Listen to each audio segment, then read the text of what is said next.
Bismillahirrahmanirrahim. Assalamualaikum warahmatullahi wabarakatuh. Alhamdulillah wassalatu wassalamu ala Rasulillah wa ala alihi wa sahbihi man walah amma ba'd. Ayyuhal ikhwah wal akhawat, dalam seri yang lalu kita telah membahas tentang bagaimana konsekuensi orang yang menolak hadis yang telah dinyatakan sahih oleh para ulama.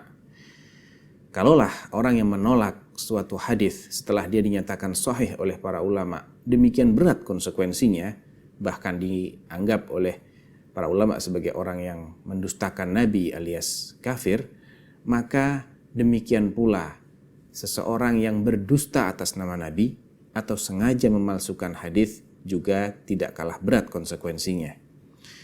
Merekayasa suatu hadis dan menisbatkannya kepada Rasulullah SAW, padahal beliau tidak pernah mengucapkan maupun melakukannya, termasuk perbuatan berdusta atas nama Nabi.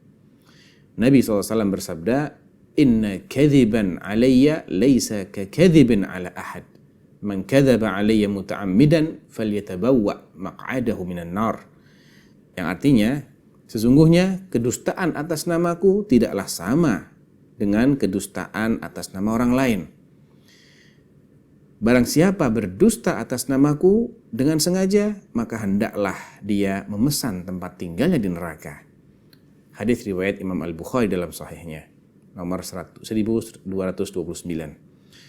Nabi SAW juga bersabda, "La takdzibu alayya, fa innahu man kadzaba alayya falyalijin nar."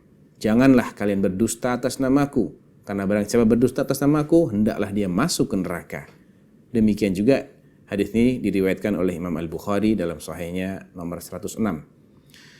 Termasuk yang berbahaya dalam masalah ini ialah ketika seseorang sengaja menyampaikan hadis yang diduganya sebagai hadis palsu, walaupun bukan dia yang memalsukan.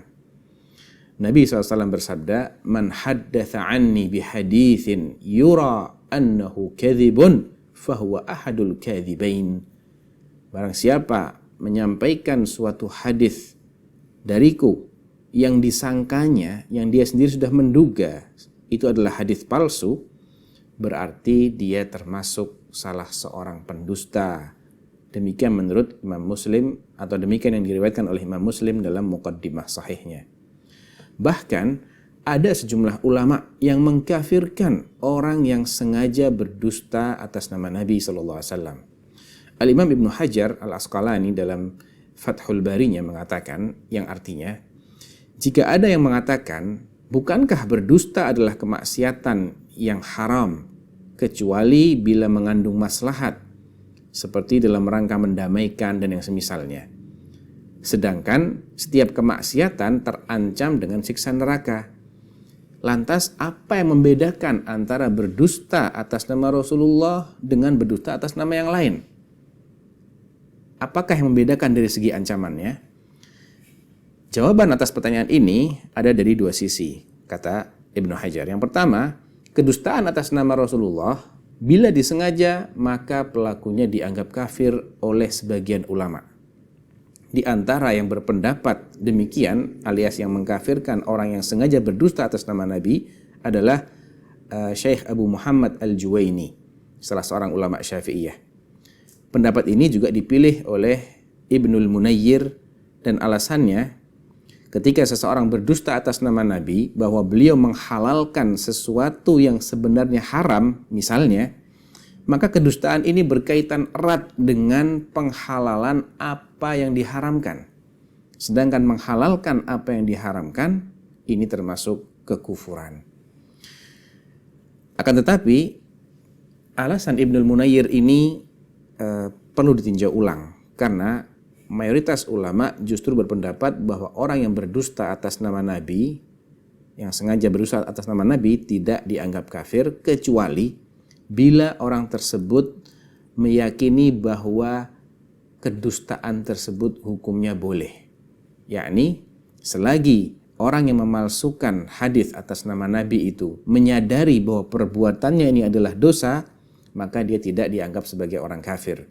Namun jika dia telah menganggap boleh berdusta atas nama Nabi, maka dia berarti menghalalkan kedustaan yang itu diharamkan dalam Islam. Apalagi kedustaan atas nama Rasulullah yang sangat berat hukumannya. Barulah ketika itu dia dianggap sebagai orang yang kafir.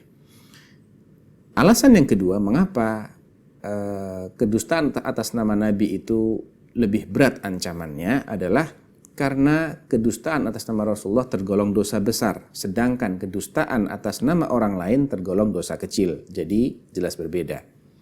Walaupun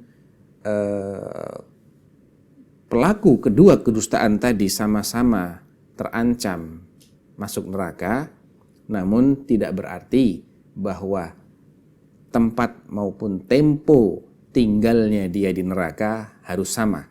Karena ketika Nabi mengatakan falyatabawwa maq'adahu minan nar, hendaklah dia memesan tempat duduknya atau tempat tinggalnya di neraka, ini mengisyaratkan bahwa orang yang bersangkutan akan tinggal dalam waktu yang lama. Bahkan zahirnya mengesankan bahwa dia tidak akan keluar dari neraka. Karena Allah Subhanahu wa taala tidak menyediakan tempat tinggal lain bagi orang tersebut selain neraka. Hanya saja kita mendapatkan sejumlah dalil qat'i yang menunjukkan bahwa yang kekal dalam neraka hanyalah orang-orang kafir atau yang sederajat dengan orang kafir. Sedangkan Nabi sendiri membedakan antara orang yang berdusta atas nama dirinya dengan yang berdusta atas nama orang lain. Demikian penjelasan Al-Hafidz Ibn Hajar dalam Fathul Barinya. Wallahu ta'ala a'lam wa sallallahu ala nabiyyina Muhammadin wa ala alihi wa sahbihi wa sallam. Wassalamualaikum warahmatullahi wabarakatuh.